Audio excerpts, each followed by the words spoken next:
ओम नमः शिवाय। शंखचूड़ की सेना का संहार कथा 39वां अध्याय पंचम खंड श्री रुद्र संहिता शिव महापुराण। व्यास जी बोले, हे ब्रह्मपुत्र सनत कुमार जी, जब देवी भद्रकाली द्वारा युद्ध में घायल होकर शंखचूड़ पुनः अपने रथ पर जाकर बैठ गया, तब क्या हुआ? भगवान शिव ने जो उस युद्ध में असुर राज शंखचूड़ का वध करने के लिए ही आए थे, क्या किया? कृपया कर मुझे इस कथा को सविस्तार सुनाइए। व्यास जी की इस जिज्ञासा को शांत करते हुए सनत कुमार जी ने कहना आरंभ किया। वे बोले, हे महामुने, जब देवी भद्रकाली ने असुर राज शंखचूड़ को उठाकर बलपूर्वक जमीन पर पटक दिया, तो कुछ समय तक शंखचूड़ इस प्रकार से धरती पर पड़ा रहा मानो मूर्छित हो गया हो। तब देवी जाकर दानवों पर प्रलय की भांति टूट पड़ी। दूसरी ओर कुछ देवताओं ने भगवान शिव के पास जाकर उन्हें भद्रकाली और शंखचूड़ के इस भयानक युद्ध के बारे में बताया। ये सारी बातें सुनकर त्रिलोकीनाथ भगवान शिव स्वयं युद्ध करने के लिए आगे बढ़े। जब कल्याणकारी सर्वेश्वर देवाधिदेव भगवान शिव अपने वाहन नंदीश्वर पर चढ़कर आरूढ़ होकर युद्ध स्थल में पधारे, तो उन्हें देखकर असुरराज शंखचूड़ ने उनका अभिवादन किया। तत्पश्चात शंखचूड़ अपने विमान पर चढ़ गया और भगवान शिव से युद्ध करने की तैयारी करने लगा। उसने अपना रक्षा कवच पहना और युद्ध करने के लिए अपने हाथ में धनुष बाण उठा लिया। वह पूरे उत्साह के साथ भगवान शिव पर दिव्यास्त्रों का प्रहार कर रहा था।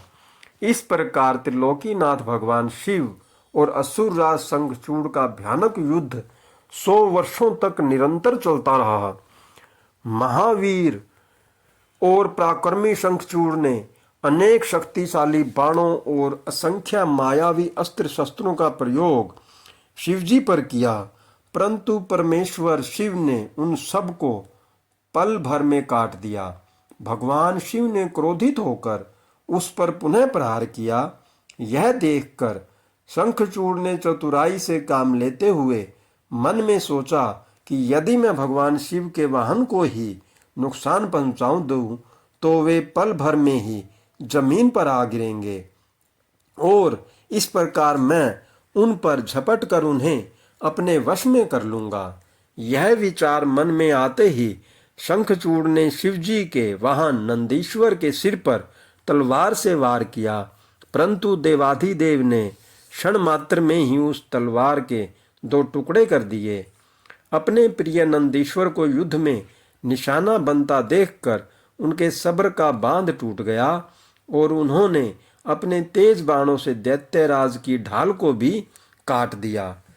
जब तलवार और ढाल दोनों ही खराब हो गई, तब शंखचूड़ ने अपनी गदा से युद्ध लड़ना आरंभ कर दिया, परंतु गदा का भी हाल वही हुआ जो तलवार और ढाल का हुआ था।